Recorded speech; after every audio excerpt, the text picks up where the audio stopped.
Next നമ്മൾ നോക്കുന്നത് agile planning ആണ്. അജൈൽ പ്ലാനിംഗ് എന്ന് പറയുമ്പോഴത്തേനും ഇഗൈൻ അജൈൽ എന്ന് പറയുമ്പം there is something which is been which is been changed അല്ലെങ്കിൽ സബ്ജക്റ്റ് ടു ചേഞ്ച് എന്ന് നമ്മൾ പറയും.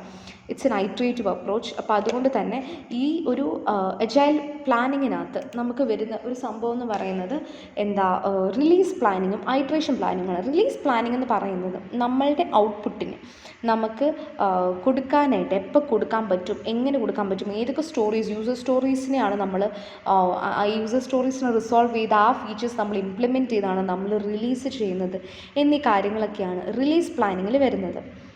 ഐട്രേഷൻ പ്ലാനിങ് എന്ന് പറയുമ്പം it's more or less A short term outlook and it focus on the next increment. ഒരു increment based ആയിട്ടായിരിക്കും പോകുന്നത്. So iteration പ്ലാനിങ്ങിൻ്റെ duration എന്ന് പറയുന്നത് 2 to 4 weeks of work for the team ആയിരിക്കും.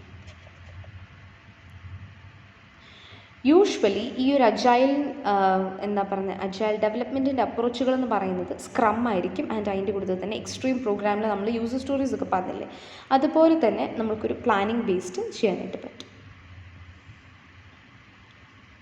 ഇനി നോക്കുന്നത് സ്റ്റോറി ബേസ്ഡ് പ്ലാനിംഗ് ആണ്. സ്റ്റോറി ബേസ്ഡ് പ്ലാനിംഗ് എന്ന് പറയുമ്പോൾ നമുക്കറിയാം യൂസർ സ്റ്റോറീസ് എന്ന് പറയുന്നത് നമ്മളുടെ ഫൈനൽ സിസ്റ്റത്തിൽ എന്തൊക്കെ ഫങ്ഷനാലിറ്റീസ് കവർ ചെയ്യണം എന്നുള്ളത് നമുക്ക് സ്റ്റോറി ബേസ്ഡ് പ്ലാനിങ്ങിലായിരിക്കും നമ്മൾ പറഞ്ഞിട്ടുണ്ടാവുക. അപ്പം അതിനകത്ത് ടീം മെമ്പേഴ്സ് യൂസർ സ്റ്റോറീസിനെ ഡിസ്കസ് ചെയ്യും. അതിൻ്റെ ബേസിസിൽ വാട്ട് ആർ ദി ഫങ്ഷനാലിറ്റീസ്, അതിൻ്റെ ബേസിസിൽ അതിനെ റാങ്ക് ചെയ്യും.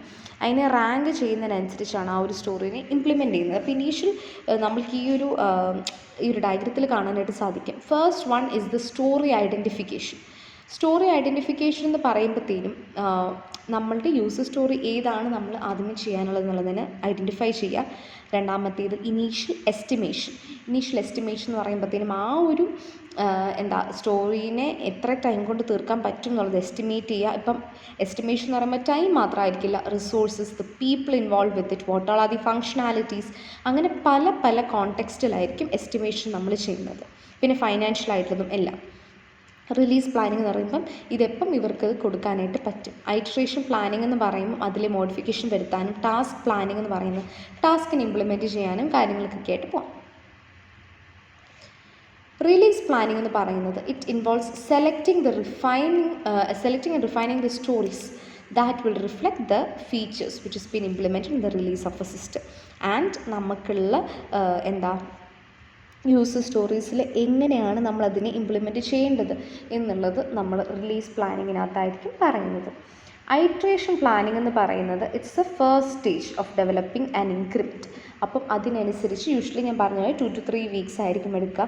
ടീമിൻ്റെ വെലോസിറ്റി മെഷർ ചെയ്യാനും ഡെലിവറി എപ്പോഴാണ് ചെയ്യേണ്ടത് എന്നുള്ളതും അതിൻ്റെ ഐട്രേഷനും കാര്യങ്ങളൊക്കെ ചെയ്യാനായിട്ട് നമുക്ക് ഐട്രേഷൻ പ്ലാനിങ് യൂസ് ചെയ്യാം. അത് കഴിഞ്ഞ് വരുന്നതാണ് ടാസ്ക് പ്ലാനിങ്. നമ്മൾ മേളിൽ പറഞ്ഞിട്ടുണ്ടായിരുന്നു. അപ്പം ടാസ്ക് അലോക്കേഷൻ എന്ന് പറയുമ്പോഴത്തേനും ബേസിക്കലി ഒരു ടാസ്കിൻ്റെ സമയത്ത് നമ്മൾക്കിപ്പോൾ ഓരോ ഡെവലപ്പേഴ്സിനെ നമ്മൾ ഈ എൻറ്റയർ സ്റ്റോറിയിൽ നമ്മൾ ചെറിയ ടാസ്ക്കായിട്ട് ഡിവൈഡ് ചെയ്യുകയായിരിക്കും ചെയ്യുന്നത്. അപ്പം ആ ഒരു സംഭവത്തെ ഒരു 4 to 16 hours ആണ് ബേസിക്കലി ഒരു ഡെവലപ്മെൻറ്റ് ടാസ്ക് നമ്മൾ ഡിവൈഡ് ചെയ്യുന്നത്. Solve the task it must implement stories.